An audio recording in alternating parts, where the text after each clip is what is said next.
오늘은 2월 1일 수요일입니다. 벌써 2023년 1월 한 달이 다 가고 새 달 2월 첫째 날을 맞이하게 되었습니다.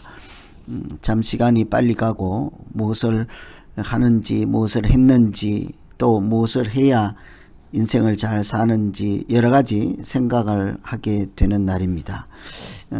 아무쪼록 말씀을 통해서 하나님께서 우리의 인생이 무엇인지 살아갈 길이 어디인지 또 인생에서 중요한 해야 할 일은 무엇인지 이런 것들을 말씀을 통해서 배우고 또 인도하심을 따라 복되게 살아가는 모두 되시기를 기원합니다. 오늘 수요일 같이 말씀 살펴보고 읽으실 말씀은 여호수아 13장 14장 말씀입니다.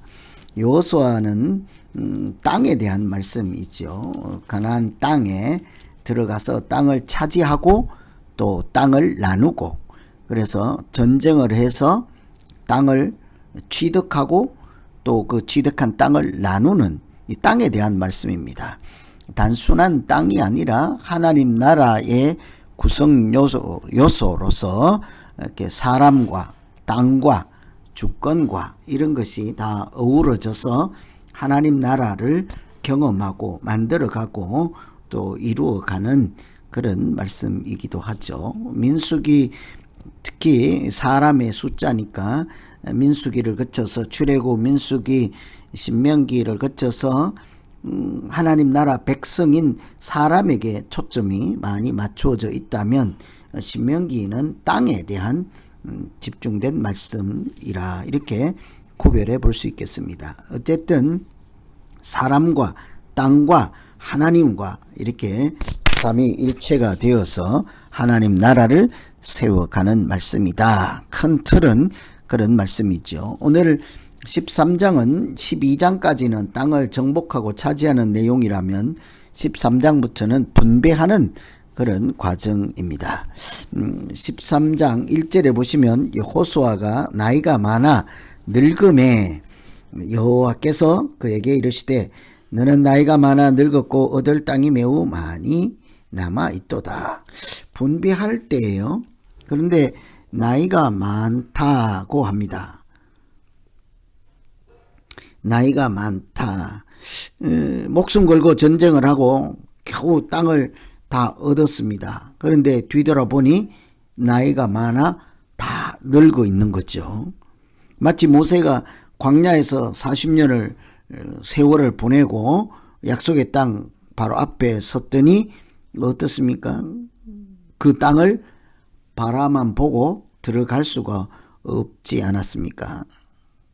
하나님 앞에 거룩함을 나타내지 못하고 인도하는 과정에서 사실은 우리 사람의 관점으로 잘 이해할 수도 없고 설명할 수도 없지만 하나님께서 모세에게 너는 여기까지다 하고 말씀하셔서 약속의 땅 건너편에 들어가지 못하고 바라만 보아야 했지요.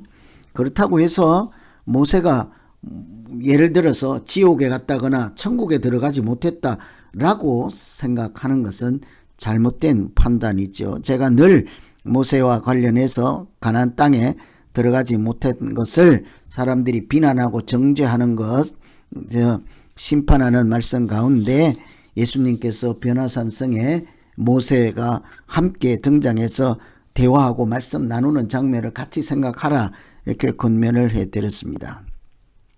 이 땅 여호수아가 전쟁을 다 마치고 돌아보니 나이가 많아 늙었다.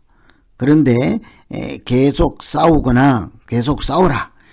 죽는 날까지 싸우라. 죽을 힘을 다해 조금만 더 싸워라. 그러지 않고 잘 보시면 하나님께서 그런 여호수아를 불러다가 너는 이제 나이가 많이 늙었다.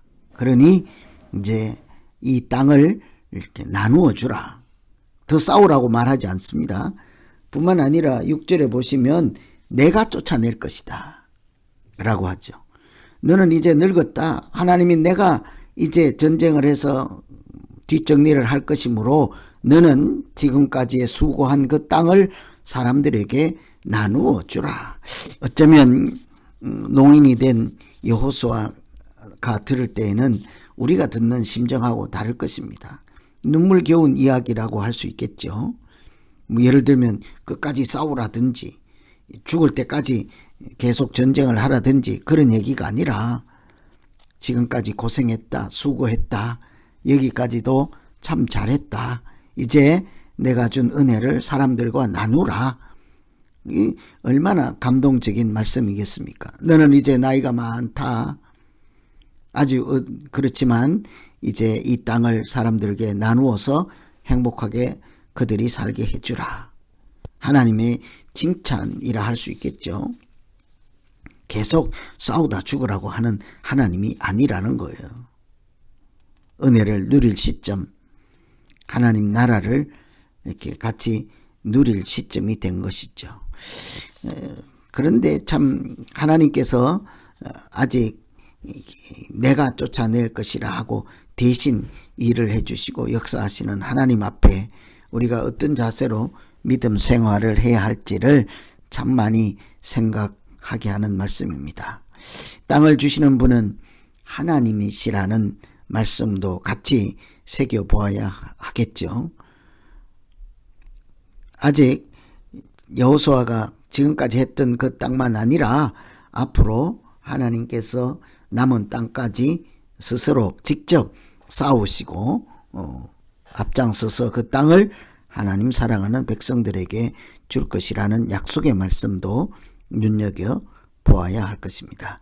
그래서 우리가 너는 나이가 많고 늙었고 또 땅도 많지만 내가 싸우겠고 이 땅을 나누어 주라 하는 하나님의 소리를 듣고 지금 현재 우리가 하나님과 동행하고 온전한 관계에서 감사로 이렇게 살아가면 좋겠습니다.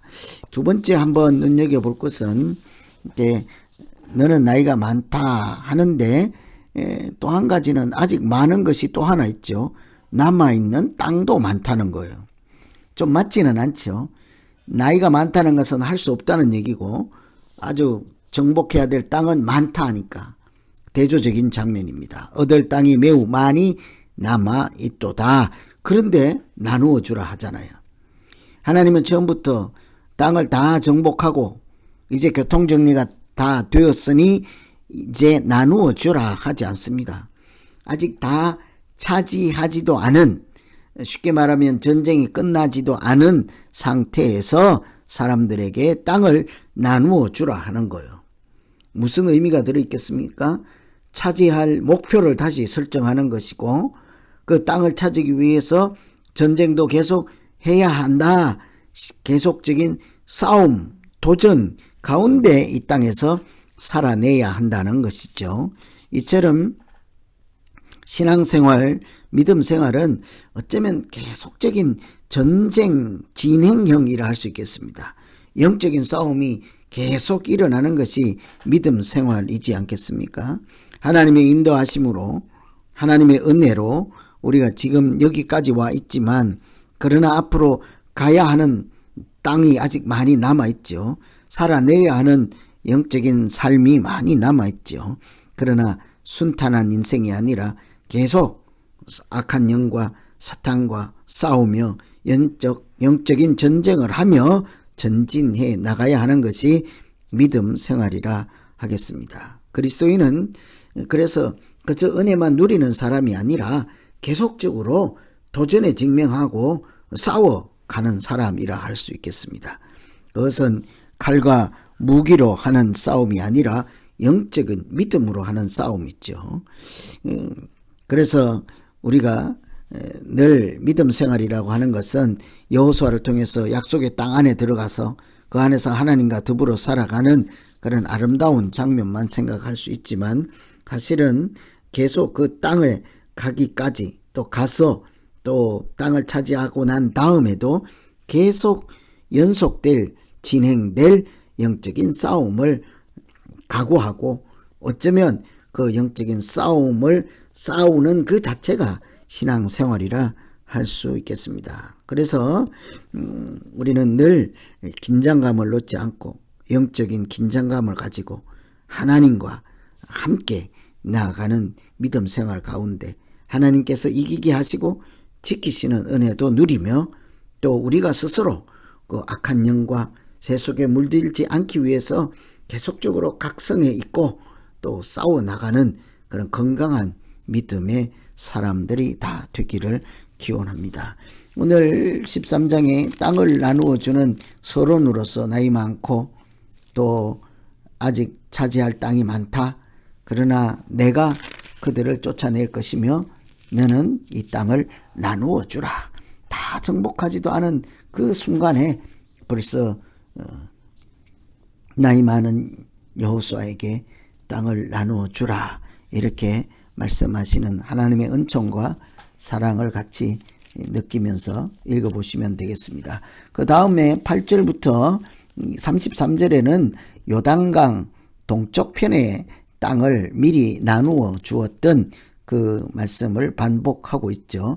요단강 동편에 이게 출애굽한 백성들이 이렇게 가나안 땅으로 들어갈 때는 우회 가여서 암몬, 모압 이쪽에 있는 이렇게 동쪽으로 가서 여표로 여리고 아이성을 진격해서 들어갔으므로 요단강 동편에 먼저 도착하게 되었죠. 그때 므낫세 반지파와 르우벤, 갓 족속은 그 땅을 이렇게 분배를 받았습니다. 물론 그 서편에 가서 계속 싸우는 전쟁에는 참여해야 되지만 그 형편상 오른쪽 편에 먼저 땅을 분배를 받게 되었죠. 그래서 참 이런 것도 보면 하나님께서 우리 생각과 참 많이 다르다 하는 것을 볼 수 있죠. 우리는 전쟁이 다 끝나고 그때 공평하게 나누어져야 하지 않겠습니까? 하나님은 배려가 필요하고 보살핌이 필요할 때 그 땅을 먼저 나누어 주고 여기서 안전하게 살게 하고 그러나 싸움에 나갈 만한 이렇게 군인들은 나가서 싸우게 하는 지혜로우신 하나님을 볼 수가 있습니다. 은혜로우신 하나님, 사랑이 많으신 하나님을 볼 수가 있죠.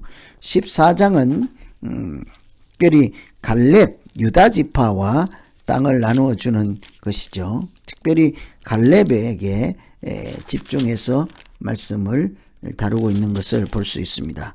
서쪽을 분배하는 과정에서 갈렙에게 하나님께서 이렇게 주고받는 말씀 중에 갈렙이 이 산지를 내게 주십시오 하는 아주 유명한 말을 듣게 되는 그런 말씀입니다. 14장은 이 땅을 이 산지를 내게 주십시오. 그 산지가 어디게요? 헤브론입니다. 헤브론 산지. 믿음은 하나님이 주시는 선물이지만 그 선물을 잘 누리고 지키며 살아야 되는 것이지 않겠습니까? 그래서 선물을 잘 누리고 지키려면 반드시 대단한 각오, 결단하는 마음, 정한 마음이 있어야 되죠. 하나님을 신뢰하고 앞으로 전진하는 용기가 필요한 것이 믿음 생활이기도 합니다. 그래서 이 믿음 생활은 쉬운 길로만 가는 것이 아니라 사실은 약속의 길을 가는 거예요. 그 곳으로 가면 생명이 있고 진리가 있고 하나님이 계시다고 하는 생명의 길인 약속의 길로 가는 거예요. 쉬운 길이나 넓은 길뿐만 아니라 그 길이 아니라 하나님의 약속이 있는 곳에 소망을 가지고 나아가는 것이 믿음 생활이지 않겠습니까? 새로운 땅을 향하여 나아가는 것, 이것이 믿음 생활인데요. 오늘 14장에 믿음으로 살아가는 그런 사람들 특징 한 가지를 보면 약속을 신뢰하며 도전에 직면하는 것이 믿음 생활이다. 이 산지를 내게 주소서 하잖아요. 이 갈렙이 나이가 많이 들었는데 연약해졌는데도 아직 여전히 내가 싸울 수 있습니다. 내가 할 수 있습니다. 하고 이 산지를 내게 달라는 거예요. 12절에 여호와께서 말씀하신 이 산지를 지금 내게 주십시오. 나이가 많이 늙었고 세월이 갔는데도 쉬운 평지가 아니라 어려운 차지하기 어려운 땅을 내게 달라고 합니다. 그곳은 산지는 큰 사람들, 안악 사람들이 있었고 견고하기로 유명한 곳이었죠. 그러나 이곳을 내게 주시면 내가 하나님 말씀하신 대로 이 땅을 공격해서 차지하겠습니다. 정말 대단한 믿음의 소유자 갈렙을 볼 수가 있습니다. 산지는 높고 차지하기도 힘들죠. 장대한 아낙 자손들이 있죠. 골리앗 같은 사람들이 있다는 얘기예요. 그리고 자기 스스로 나이가 이미 85세나 되었는데 이 갈렙이 어떻게 그 일을 해낼 수 있겠습니까? 그런데도 믿음으로 이 산지를 내게 달라 할 때 하나님은 그를 도우시고 인도하셔서 말씀대로 이루어지게 하였습니다. 그래서 이 믿음이라고 하는 것은 그냥 편안하게 그냥 평화 또는 안주 그냥 아무 일도 없는 이런 것만이 믿음 생활이 아니라 사실은 늘 고난, 싸움, 전쟁, 도전, 용기 이런 것이 있는 것이 오히려 믿음 생활이라 할 수 있겠습니다. 고난이 유익이라 하면 듣기도 싫겠지만 늘 고난을 통해서 우리가 자라고 고난을 통해서 하나님을 더욱 가까이 나아가게 되는 그런 은혜의 통로가 또한 고난의 유익이지 않겠습니까? 그래서 이 산지를 내게 주십시오 하며 도전하며 그렇게 어렵게 도전에 직면하고 나아갈 때 하나님의 약속 다시 붙잡게 되고 하나님 가까이에 더 나아가게 될 것입니다. 14장 또 갈렙 이야기를 보면서 이 믿음으로 산다고 하는 것은 충성하는 것이다. 충성하며 사는 것이다. 고난의 길 산지를 정복하기 위해서는 대단한 결단이 필요하죠. 그때 충성과 믿음이 필요한 것입니다. 충성하며 사는 것이 믿음 생활이에요. 충성하다는 것은 완전하다는 뜻의 마레와 따르다는 아하르가 합쳐져서 충성은 완전히 따르는 것입니다. 오직 하나님께 초점을 두고 맞추고 살았습니다. 45년 갈렙은 그림자 같은 여호수아를 충성을 바치며 하나님께 충성을 보이며 그렇게 살지 않았습니까? 참으로 성실하고 소리 없이 하나님께 충성하며 지도자인 여호수아를 따라 그렇게 살다가 나이가 들었음에도 이 산지를 내게 주십시오. 얼마나 감격적인 간구와 요청이겠습니까? 그래서 우리가 땅을 분배하고 차지하는 과정 중에 오늘 여호수아 13장, 14장을 읽으면서 이게 아직 땅을 다 차지하지 않았는데도 정복하지 않았는데도 땅을 나누어 주라 하시고 그리고 하시는 말씀이 내가 싸우겠다는 거죠. 또 그런 약속을 믿고 평지가 아니라 산지를 보며 하나님이 옛날에 약속하셨으니 아무리 어려운 일이 있을지라도 내게 지금 이 땅을 주시면 내가 해내겠습니다. 믿음이라고 하는 것은 이처럼 온전하게 완전히 하나님을 따르는 그런 인생이다 하는 것을 한 번씩 생각해 보시면서 분배하는 말씀 13장 14장을 통해서 각자 하나님도 만나고 믿음의 사람으로 어떻게 살아갈 것인지 기도하는 그런 성경 읽기가 되기를 기원합니다. 기도하고 마치겠습니다. 하나님 아버지, 여호수아 13장부터 땅을 분배하는 말씀이 등장합니다. 아직 전쟁도 끝나지 않고 차지할 땅이 많이 남았다 하면서도 내가 너희를 위하여 싸울 것이라 하시는 하나님 말씀 믿고 의지해서 우리도 이 땅에서 계속되는 영적인 전쟁을 해가며 믿음으로 승리하는 우리 모두 되게 하여 주시옵소서. 예수님 이름으로 기도하옵나이다.